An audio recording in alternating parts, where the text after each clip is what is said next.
मुँह देख लिया आईने में पर दाग न देखा सीने में, मुँह देख लिया आईने में पर दाग न देखा सीने में, ऐसा जी को लगाया जीने में, मरने को इंसान भूल गए।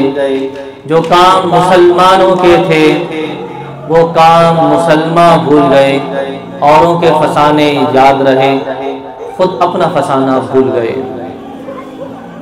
यही तुझको दुन है कि रहूं सबसे आला, हो जीनत निराली हो फैशन निराला, जिया करता है क्या यूं ही मरने वाला, तुझे हुस्ने जाहिर ने धोखे में डाला।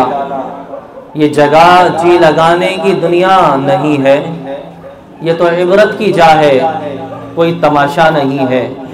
मिले खाक में अहले शाह कैसे कैसे, जमी खा गई नौजवान कैसे कैसे। एक ना एक दिन मुझे भी और आपको भी उस रब्बे अजल की बारगाह में पेश होना है। रमज़ानुल मुबारक का महीना जिस मकसद के लिए अल्लाह ने हमें आता फरमाया, वो मकसद अगर मैं और आप जानते हैं तो अच्छी बात है कि हम रमज़ान उस तरीके से गुजारें, और अगर मकसद भूल बैठे हैं कि आए थे जिस काम को भूल गई वो बात, मालिक लिखा मांगेगा हम खाली दोनों हाथ। हर चीज के पीछे कोई पर्पस होता है, कोई कॉज होता है, कोई एलिमेंट होता है जिसकी बुनियाद पे कोई काम अंजाम दिया जाता है। हर चीज का कोई नतीजा होता है जिसकी बुनियाद पे कोई काम किया जाता है।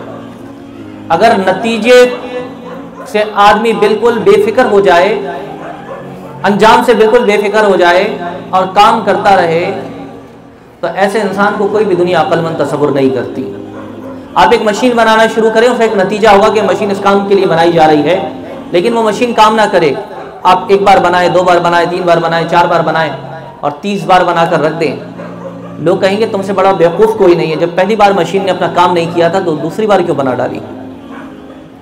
इसी तरह से आप ग़िज़ा हासिल करते हैं तवानाई के लिए, लेकिन उस ग़िज़ा से आपको तवानाई बिल्कुल हासिल ना हो, कमज़ोरी बरकरार रहे, आप फिर और खाना शुरू कर दें, फिर और खाना शुरू कर दें, तो लोग आपसे कहेंगे आप इंतहाई बेवकूफ़ इंसान हैं कि जो चीज़ आप खा रहे हैं वो तवानाई देती नहीं है, ये ग़िज़ा नहीं है, ये लकड़ी पत्थर की मिसल कोई चीज़ है। आपको ग़िज़ा लेनी चाहिए जो सेहत दे सके। आप एक बार तजुर्बा कर चुके, दोबारा क्यों करते हैं, तिबारा क्यों करते हैं? आप इंतहाई नाक़िसुल अक़्ल इंसान हैं। अल्लाह ने मुझे आपको रोज़े अता किए हैं, रमज़ान अता किया है, पहला, दूसरा, तीसरा, चौथा, पांचवा, छठा, न जाने हमने कितने रोज़े रख लिए हैं, और इस तरह ज़िंदगी के कितने माह सियाम हम गुजार चुके हैं, कितने साल रोज़े रखकर गुजार चुके हैं। हमें इसका मकसद मालूम है कि ये क्यों किया जाता है, रोज़ा रखने के बाद नतीजा क्या हासिल होता है, इसका रिजल्ट क्या होता है। तो अल्लाह अपने पाक कलाम में इरशाद फरमाता है कि रोज़े रखने वालों गौर व फिक्र से रखना, तुम्हें भूखा प्यासा रखना मकसद नहीं है अल्लाह का। अल्लाह के महबूब अलैहिस्सलाम फरमाते कि अल्लाह तुम्हें भूखा और प्यासा नहीं रखना चाहता। अल्लाह का मंशा ये नहीं है कि तुम भूखे रहो और शाम तक प्यासे रहो। अगर तुम्हारी जुबान गुनाह से बाज ना आए, अगर तुम्हारी आंखें हया पासदारी वाली ना हो सके, अगर तुम अपने जिस्म की, अपने बातिन की हिफाजत ना कर सको, तो अल्लाह के महबूब ने इरशाद फरमाया अल्लाह को यह बात बिल्कुल कबूल नहीं कि तुम्हें शाम से और सुबह से शाम तक भूखा प्यासा रखे। अल्लाह चाहता क्या है? अल्लाह ने कुरान में इरशाद फरमाया है, या अय्युहल्लज़ीना आमनू कुतिबा अलैकुमुस्सियामु कमा कुतिबा अलल्लज़ीना मिन क़ब्लिकुम लअल्लकुम तत्तक़ून। अल्लाह फरमाता है रोजा पूरा महीना रखने का एक ही मकसद है, वो मकसद यह है कि ताकि मैं और आप परहेजगार हो जाएं, तकवा इख्तियार कर सकें। तकवा इख्तियार करने की आम तारीफ में आपको अगर कर दूं तो पूरे रमजान प्रैक्टिस कराने का मतलब यह है कि जिस तरह रमजान में आदमी गुनाह छोड़ता है, नेकी की तरफ रग़बत करता है, अल्लाह ये चाहता है कि जब रमजान गुजर जाए तो उसके बाद आने वाले दिनों के अंदर भी आप मुत्तक़ियों वाली जिंदगी गुजारें, तक़वे वाली जिंदगी गुजारें, परहेजगारी वाली जिंदगी गुजारें। हजरत सैयदना उमर फारूक रज़ियल्लाहु ताला अन्हु से सवाल किया, या अमीरुल मोमिनीन आप इरशाद फरमाए तक़वा किसे कहा जाता है, परहेजगारी किसको कहते हैं, नेकी किसको कहा जाता है, अल्लाह के दरबार में डरने वाला तरीका कौन सा होता है? आपने फरमाया ऐ सवाल करने वाले, क्या तुम कभी कांटों के रास्ते से, खारदार झाड़ियों के दरमियान से गुजरे हो? कहा जी गुजरा हूं। फरमाया किस तरह गुजरते हो? عرض کی حضور اپنے دامن کو بچا کر، اپنے لباس کو سمیٹ کر کہ خاردار کانٹے میرے لباس کو کہیں پھاڑ نہ دیں، میرے لباس میں نہ لگ جائیں. اپنے لباس کی حفاظت کرتے کرتے اس سفر کو طے کیا جاتا ہے.